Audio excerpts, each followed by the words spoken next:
Dark web का उपयोग hackers द्वारा मेलवेयर, एक्सप्लॉइट किट और साइबर हमलों के लिए अन्य टूल खरीदने और बेचने के लिए भी किया जाता है। दुनिया भर की कानून प्रवर्तन एजेंसियां आपराधिक गतिविधियों के लिए डार्क वेब की निगरानी करती हैं और अवैध बाजारों को बंद करने और उनके संचालकों को गिरफ्तार करने के लिए कई अभियान चला चुकी हैं। डार्क वेब का उपयोग आतंकवादी संगठनों द्वारा सदस्यों से संवाद करने और भर्ती करने के लिए किया गया है, जिससे खुफिया एजेंसियों की जांच बढ़ गई है। कुछ डार्क वेब मार्केटप्लेस ने खरीदारों और विक्रेताओं को घोटालों से बचाने के लिए एस्क्रो सेवाओं को लागू किया है, जैसा कि वैध ई कॉमर्स वेबसाइटों पर उपयोग किया जाता है। डार्क वेब की अपनी मुद्रा है जिसे बिटकॉइन कहा जाता है, जिसका उपयोग अक्सर अपनी गुमनामी और विनियमन की कमी के कारण लेन देन के लिए किया जाता है। डार्क वेब लगातार विकसित हो रहा है।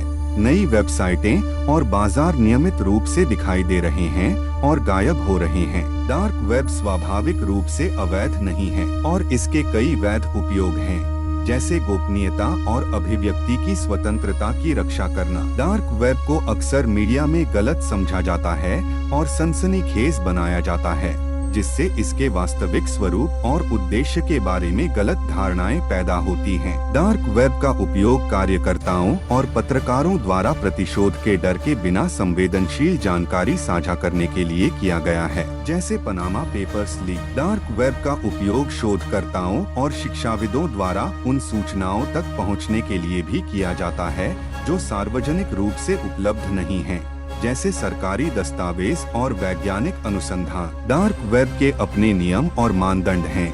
उपयोगकर्ता अक्सर घोटालों और धोखाधड़ी से बचने के लिए आचार संहिता का पालन करते हैं। गूगल या बिंग जैसे पारंपरिक खोज इंजनों के माध्यम से डार्क वेब तक पहुंच नहीं है, जिससे कानून प्रवर्तन एजेंसियों के लिए आपराधिक गतिविधि की निगरानी और ट्रैक करना मुश्किल हो जाता है। विकीलीक्स वेबसाइट जैसी वर्गीकृत जानकारी लीक करने के लिए व्हिसल ब्लोअर्स द्वारा डार्क वेब का उपयोग किया गया है।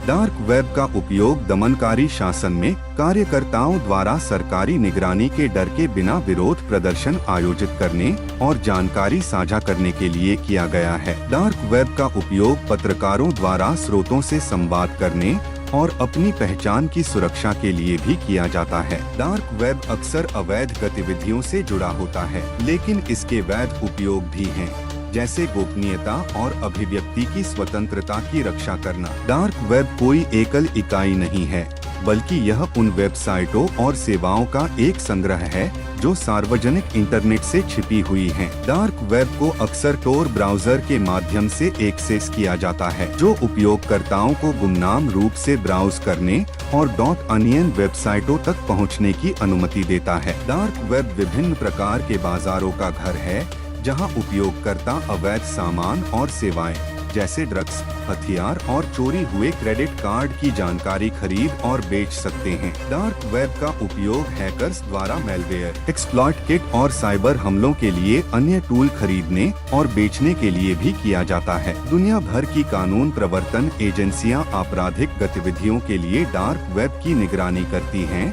और अवैध बाजारों को बंद करने और उनके संचालकों को गिरफ्तार करने के लिए कई अभियान चला चुकी हैं। डार्क वेब का उपयोग आतंकवादी संगठनों द्वारा सदस्यों से संवाद करने और भर्ती करने के लिए किया गया है, जिससे खुफिया एजेंसियों की जांच बढ़ गई है। कुछ डार्क वेब मार्केटप्लेस ने खरीदारों और विक्रेताओं को घोटालों से बचाने के लिए एस्क्रो सेवाओं को लागू किया है, जैसा कि वैध ई कॉमर्स वेबसाइटों पर उपयोग किया जाता है। डार्क वेब की अपनी मुद्रा है जिसे बिटकॉइन कहा जाता है, जिसका उपयोग अक्सर अपनी गुमनामी और विनियमन की कमी के कारण लेन देन के लिए किया जाता है। डार्क वेब लगातार विकसित हो रहा है।